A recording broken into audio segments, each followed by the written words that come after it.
Hey yo, it's Guido coming at you, the Tactics Talk guys. Welcome back. Thanks for tuning in. It is it's miserable Tuesday since my AC went out in my house. We're having a lot of fun. So it's maybe working at about 25%, maybe 10% at this point. Getting a little warm in here, guys. Getting a little warm. Had to go out and buy a little portable unit just to hit the bedroom up, but the kids aren't too happy. So yeah, we're having lots of fun here in the baking hot of Florida, but I need to knock this video out. So here we got a 60 TP. And we're going to talk about fighting the 279 early, which is a ridiculous tank. You can see that there's one on the other side being driven by a Yujo player. Better player than me, good player.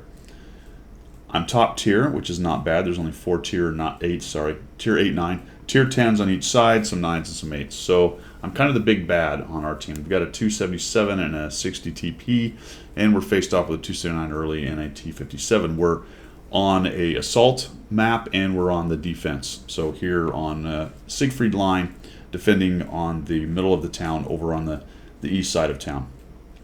So I saw this when I loaded in. I said, all right, this is going to be a bit tough. I need to be careful about how I take on this 279 early because the 60 TP is inferior in just about every way.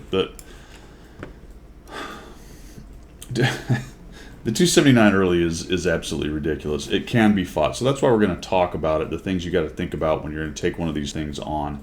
And even when you do some of these things, you're probably, especially against a good player like this one, going to come out more often than not on the losing side. There's just not a whole lot you can do to fix the problem of it's a ridiculously overpowered tank.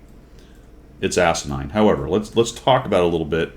And just a quick breakdown on these two tanks. The 279 early has more DPM. It has better gun handling. It has no lower plate. It's faster. Its soft stats are better. The only things that the Big Lebowski has is alpha at 750, whereas you got 440 on the 279 early, but of course the 279 early fires really quickly. In addition to not having a lower plate, it's a tiny little heavy tank, which makes it a little more difficult to hit. I'm going to have to get in close with this thing, so its size isn't going to be a big factor on this particular battle, but it's still that's an advantage. So I've got hit points. I have gun depression at -8. He only has -5, I believe, and that's about it. Alpha, gun depression, and there you have it. And some hit points, 200 more hit points. Everything else, the 279 early is better than. So, obviously this is a pub match. There's 15 guys on each side, so it's not all about just the 279 early. So one of the things I know going into this is what I don't want to do is get caught out trying to take on this 279 early when he's got a lot of buddies around. Because if some of those tier 8s with the faster firing guns or even the tier 9 mediums can start pinning me down with him in my face, I'm going to have a really hard time winning that. Because I'm just going to continue to take hit points, and it's going to take me forever to reload. And then I've got that 750 alpha I can drop every 13, 15 seconds, whatever it is. So that is just not a good place to be. So I have to pick and choose my shots. I need to make my shots count. That means that I'm going to probably have to rely pretty heavily on the heat, because while the 279 early armor isn't terribly thick, it's well angled. Now, one of the weaknesses of that tank, even though it has no lower plate, is it is a fairly low slung. So being small in a small, slight way is a bit of a negative for it if you can get any kind of look down. And this tank happens to be a bit taller than it is, that big old gun on there. So if I'm look down with the gun, I'm going to flat plate that. I think it's 185-ish or so millimeters of top armor, and I'm going to have a better chance of going through it. So slight advantage there. I'm going to use that to my advantage in this game. So big things then. Usually I go out to the north or to the south and I try to work outside in on this map. Wouldn't be necessarily a bad idea, but I know this guy's probably going to come in towards the middle with some of his other big guys. So I've got to be the big bad and stay in the town. There's only one artillery, so that makes the flanks even more reasonable to me, but I'm not going to do it. I'm going to stay in the middle. I want to avoid just shoving my face into a bunch of their tanks because I don't want to get pinned down. So I need to stay back, come out and fire when I have an opportunity, and try to get back. And I need to manage also my kits so that I have one in case when I do go out, if I do get tracked, I can fix it and get on out of there. All right, so let's see how this one goes. I'm going to go ahead and get a little fast forward here. You'll see me go ahead and get into the north part of the town. And that's part of the tactic here of not really just either going to the north flank or south flank or just driving into their face. This is forward enough that I can work shots towards the north, because I can come up on the other side of this rubble, and I can work back to the middle of the town. As a general rule, I think you're going to find people like in the red team to work from the south more than they do from the north, but you're going to find them really pushing in pretty hard. My team is pretty passive. They're all sort of going to the back, minus myself and the T-32. So I noticed that, and I've got to be careful with that right off the bat. The good news here is this Su-14 is an absolute muppet. I don't know what his plan was. I guess he thought maybe he wasn't going to be able to get away and fade to the back, or he thought being close was the way to be, or maybe he's just coming to the city for a nice little attack. But right off the bat, I now don't have to worry about Artie, and that's a big advantage, because even though it's hard for Artie to hit into this town, they still have some shots into these general areas depending on where they deploy to, and they can annoy you, right? Because they can stun you and increase your reload. They can stun you and track you. All kinds of things that can be very annoying. So I'm just going to take a little bit of a chance here and see if I can't find somebody to shoot. That doesn't happen. I do have to watch my 6. Notice the 277 and the T-32 are sort of watching the southern part of town, so for the moment I'm not too worried about them showing it behind me until now. Look at the 279 early just rolling in on this poor 277. This guy doesn't have a whole lot of chance. And then I'm getting guys coming in from behind me. So I'm going to go ahead and blap into the Carnarvon. He gets a free shot on me, but he eats a 750, and I have some friends.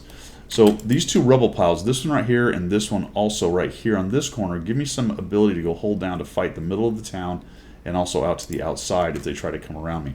Look at my team. I just had a video of this when it was just a standard north-south battle, and my entire team was on the red line. Now almost my entire team is on the red line again. I've got a TVP. The 277's died. So one of my tier 10 heavies has died, but look at this. The heavy, T-57 heavy on the enemy team went down as well, so we've built ourselves a bit of an advantage, even with the entire team just about sitting on the red line. Good news for us is the north is secured. Right now, the south is still in doubt, but there's quite a few tanks there. They can't hit me because they can't go through all those buildings. So I need to start working on and figuring out if I can get some of these guys either into the north or the guys that are in the bottom of the town. I'm going to zoom in and see what... Oh, guy started moving. You got to hate as you have a nice shot like that and you're zooming in and a guy moves because he got hit by somebody else. Always a bummer. Now, the 279 early went in there and just fired. This is the part where I talked about timing the 279 early's shots.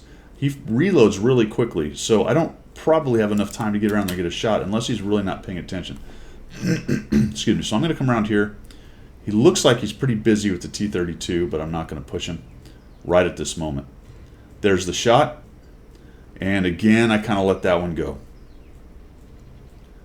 There we go. And this is what I was worried about because I noted that there were still some heavies and things. If I had come around that corner and went after the 279 early after that shot, I would have started getting shots on the side for the 705, and then the 279 early, and potentially between the two, perma-tracking me and hurting me. So I'll go ahead and put a shot into him.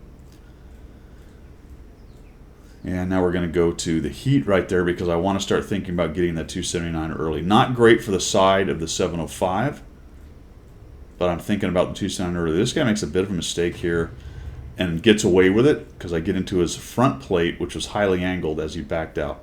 So I'm going to be patient. We're in good shape right here, and my team is finally sort of moving forward. So I need to start working on this 279 early as soon as I can. And I didn't really mention that too much at the very beginning, but it is also very important. In the case of a tank like that is overpowered, I talked about not getting involved with them too much, but also relying a little bit on your team to work on the rest of their team. And as his allies start to go away, especially a good player like this, you have more options on dealing with them.